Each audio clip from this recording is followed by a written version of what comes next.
Hey, and welcome to Connections, Coffee, and Confidence with me, Janice. Let me ask you this. Have you watched TV recently? Read a magazine? Flipped through a newspaper? How about YouTube? Been on YouTube? And hey, did you know that you can get this podcast on YouTube? Just search Connections, Coffee, and Confidence. You'll find me. And I'm fairly certain you've been on Facebook, and I know you're listening to this podcast. Okay, so you consume media. Big deal. What's with the questions, you might be wondering? Well, I'm not going to ask you for any recommendations, although I'm open. I do want to talk about the three main differences between advertising and public relations and what it means for you. And running through all of those different media, I know you've been exposed to both. Hi, I'm Janice Fogarty, and I'm a communications strategist and consultant. The Connections, Coffee, Confidence podcast is for professional women entrepreneurs who have established themselves and their business, and they're ready to get serious about using the power of communication to surpass their business goals. On this podcast, I discuss everything from leadership to establishing a business vision to the intricacies of creating messaging, publicity, and more. I speak to women who excel in communications in their business, whatever they do, and get an inside look at how they created a thriving livelihood. So top up your mug and welcome to this week's episode. Now I'm going to warn you. In this episode, I give a litany of how things don't always work out the way you expect. This was a hard lesson for me as a young student who struggled to grasp what the professors, all highly experienced PR professionals, what they had to say on the topic. It was even harder as a control freak, perfectionist adult. And as a business owner, you may have already learned this lesson. A career in public relations has turned out to be a fantastic example of the universe teaching you what you need to know. So as you listen, please keep that in mind. Okay, so first some definitions, so we know what we're all talking about from the get-go. Public relations is all about disseminating information and creating relationships. It's all about creating strategic communications to persuade your publics or your audiences, your people, around to your way of seeing things, hopefully in a forthright and integrity-led manner. Advertising is about selling your product or your service. Now, the basic point of both of these tools is to make money. Advertising aims to do it in a short time frame. PR is more of a long game. But in essence, they both work to bring people towards you who want to exchange their money for your magic, whatever that magic may be. And your business definitely needs one of these. As the person in charge, it's up to you to decide which one. I, for one, would say that you could most definitely benefit from both. But which one do you want to use first? Or how do you use them to your best advantage? How do you use them together? Can you even do that? These are all questions that any good communication strategist can help you answer, but it's so much easier to make your decisions and craft your plans when you understand some of the fundamentals. You can't know what's possible if you don't understand your options. Now, one of, if not the main difference between PR and advertising is control. Hello? Reformed control freak here. Control over the messaging. Control over where the message is delivered, and how, and to who, and for how long. In public relations, we can spend our time crafting messaging and devising beautiful stories that eloquently and elegantly put forth our position. We can create events that are meaningful and inspiring. We can see exactly where our client's expertise or business, even their product, fits within or even shapes the current narrative. However, once we craft that release and send it out, we relinquish control. We may send it to a journalist who really doesn't see the relevance, or one who already got a similar pitch and decided to go with the other company, or one who's already on to the next amazing story and they aren't interested or they don't have time for this topic anymore. Maybe something else has happened and that event or story or announcement that sweeps everything else aside or means it all needs to be rethought and reframed and repitched. When Black Lives Matter took hold in 2020, when the national media really started paying attention and giving airspace to the stories that rightly needed telling, a lot of wonderfully crafted pitches were left to wither. Not because the journalists were bad at their jobs, and not because the PR person was bad at theirs, but because something happened that changed what was viewed as important and relevant to a large piece of society, if not society as a whole. So everything else either waited or withdrew and reevaluated how and if they fit into this new conversation.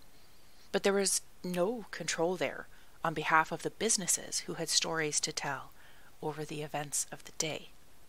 Once you send that pitch or release or feature, you also lose control over the messaging.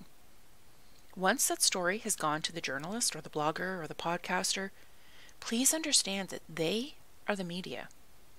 They dictate how that story is told.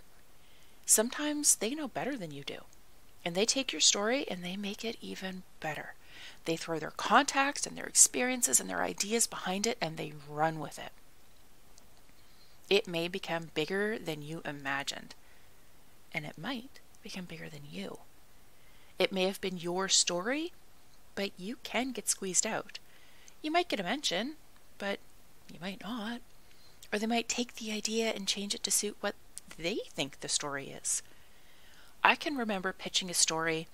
The reporter was interested, but not enough to go out and do the interview. So I wrote a release. I sent it in, and the story that was printed was not the story I submitted. There were snippets of what I had written, but overall it was unrecognizable. But we considered it a win because the organization I was working for was quoted, they were credited with some work. We received recognition in the community as a result, but it wasn't what we had been expecting. I also once pitched a story about a different organization, a nonprofit sporting and cultural one, and it turned into a feature about its president, who admittedly had a great story, but one I didn't think would be of interest to the local media. It got amazing coverage, and the organization got a mention. It was covered in the relevant section of the paper on the front page of that section with great pictures. Now, some members of that organization were not terribly impressed because they just wanted to see what they did front and center. But that's what happens sometimes. You lose control over how things play out. Sometimes your story gets reinterpreted. You may choose your words very specifically, and those words may be changed. I had a job title changed in a story in a local newspaper once. It didn't damage me or my business or my reputation, so I had no comeback. In the grand scheme of things, I got good coverage, and anyone who was interested could just look me up and find out what I actually do. You can print the song, but they don't have to sing from your song sheet. The media doesn't even need to sing your tune. You also don't know when your story is going to go out. You might submit it, hoping for it to run in a timely fashion, but you don't know. It might run the next day, the next week. It might go into a monthly roundup as a wee blurb. You can mark on your release the date of whatever, and in fact, you should do that. You can note the time frame for which it is relevant. Okay, say for example, if you're running a fundraising event, you might contact the reporter ages in advance. Send the release with beautiful pictures and testimonials and all sorts of good stuff a few weeks in advance. And your story might run the day of the event, when you've already told the caterer how many to prepare for and assured the fire officer and venue that your numbers will easily be accommodated in a certain room. So those people who see the information and decide to buy tickets on the day of the event, well, they kind of fluff up the plans a bit. And if all that sounds a bit personal, well, I've worked for a few nonprofits in my day, and that's all I'll say about that. The point being, you don't have control over when something gets run. And it might feel like in this day of online instant media, when we are overrun with information and when reporters are crying out for stories, that you could be assured of getting coverage pretty quickly. But that's just not the case. There are still deadlines. There are editorial decisions. There are pipelines of information that have been sent in ahead of yours. You might get lost in the shuffle. You might not have understood the lead times required for the particular media you've chosen. Hello, 6 months for a magazine. And things like that are reasons why I say you should have a strategic communications plan. So you know who you're targeting, with what story, and when you need to have it pitched by.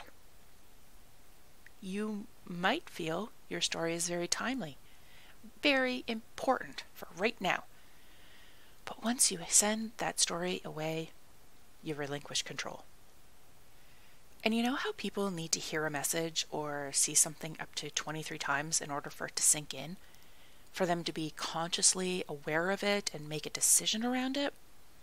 Well, you pitch your story to the media, a reporter is probably only going to run that once. Yeah, there are some times when your story can make a comeback because it fits with the narrative of another story that crops up in the future. You might get a second mention, but really, it's typically a one and done kind of thing. You do have the option of pitching to numerous media. I mean, have you ever seen someone do a book launch or promote their movie? They show up everywhere, telling the same story, wearing slightly different outfits, but saying the same things to different people. It can be done. It requires strategy and coordination, but you too can have a campaign. But if the building catches fire, the reporter's kid gets sick, the editor decides it's not actually a great fit for their audience, your story is gone. Or if Jack Black happens to mention that Angelina Jolie is pregnant with twins during one of these interviews, you know exactly what the story is actually going to be about. Even the biggest and most expensive PR machines do not have ultimate control. Now, you might really want your story to be read by middle-aged men who have a disposable income, own their own home and car, and are ready to learn about what you do. A reporter or an editor might see your pitch and think, oh my God, my friend Rose totally loves those stories and would be perfect for it, and send it to them. No matter that Rose works for a sister magazine aimed at millennial women who still live at home and work out of their bedroom. You don't always know who is going to read your story because you don't have control. If you like control over these things, then you want to advertise. When you advertise, you get to decide how it looks, how it sounds, what it says, to the word, to the Pantone color, to the background music. You decide when it runs.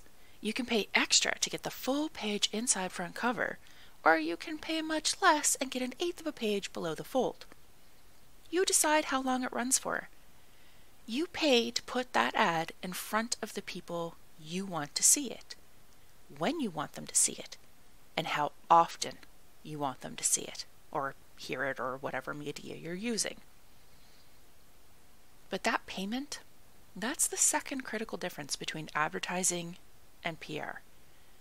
Good PR is typically free. An event might cost you some money, but the publicity around it should be free. You don't pay a journalist to run your story. That's advertising. I remember the first time I heard the word advertorial. Oh, such a great word. It's where you write your story like a media release or a feature article and you submit it.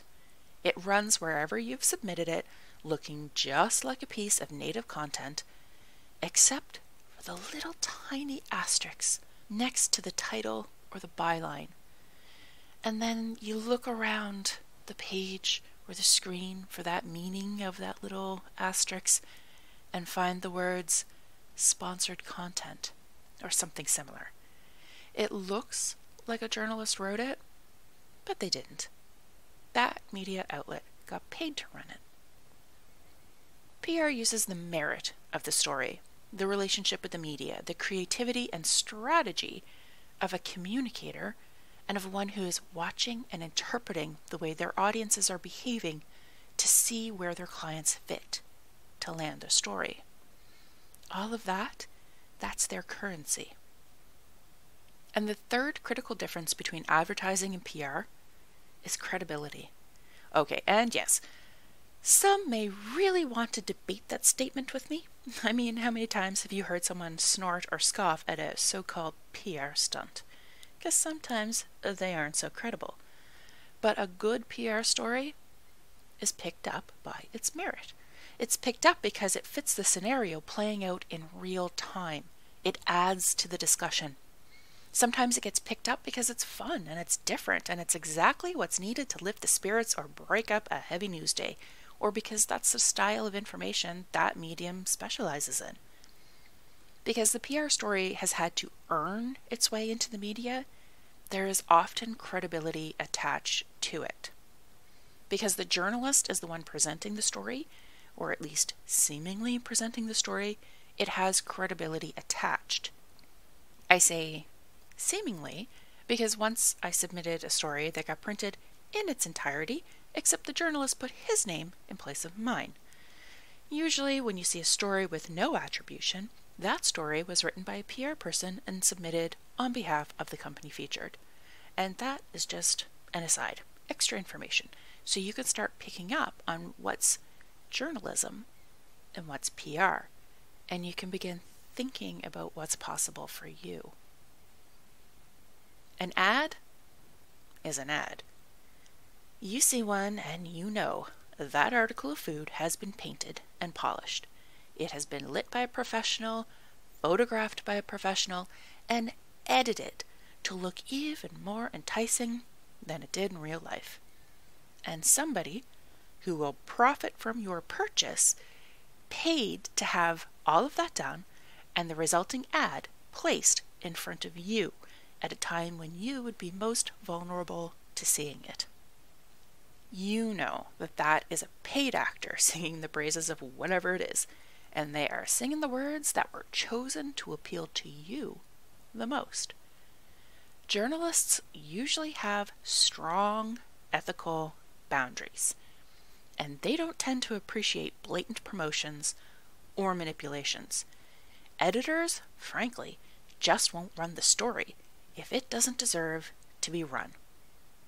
An ad is a different thing altogether. Now, none of this is to say that running an ad is going to get you everything you want or need from your campaign. Messaging can still flop.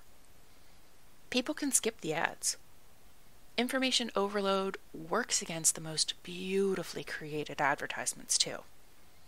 But you do have that control over what is produced, where it goes, how often it's shown, and for how long. If you have budget, if control is important, if timing and immediacy is a concern, if you aren't too worried about the judgment of people who see what you put out, then an ad is probably the way for you to go. If you have a longer-term strategy, very little budget, and some patience, I recommend using public relations. If you have a larger budget and bigger goals, I recommend hiring someone to advise you on strategy and helping you implement your plan. PR and advertising, they can work very well together. If you have strong messaging and you have a clear goal in mind, you can use advertising to support your other PR activities. If you have a product or service to sell, you can use a mix of advertising and PR to raise awareness of who you are and what you do, but also to unequivocally just sell your product. This doesn't have to be an all or nothing kind of thing. All of the communications activities available to you can work together to support your goals. But you need to have an awareness of the options and the opportunities in order to make the best decisions to support your goals in your business. And I hope this podcast episode has helped. But hey, before you go, I'm going to run a beta version of a pitching workshop. I call it a workshop because you're going to learn and do tasks so that by the end of it, you'll have successfully submitted actual pitches to get your PR working in 2022. So if you're interested in getting into some podcasts to help raise your profile and attract new audiences, you should get on my email list, follow my Facebook page, or join my private group. Search Connections, Coffee, and Confidence and you'll find me on Facebook, or go to janisfogarty.com to get on my email list. And now, my friend, have a fan-freaking-tastic rest of your day.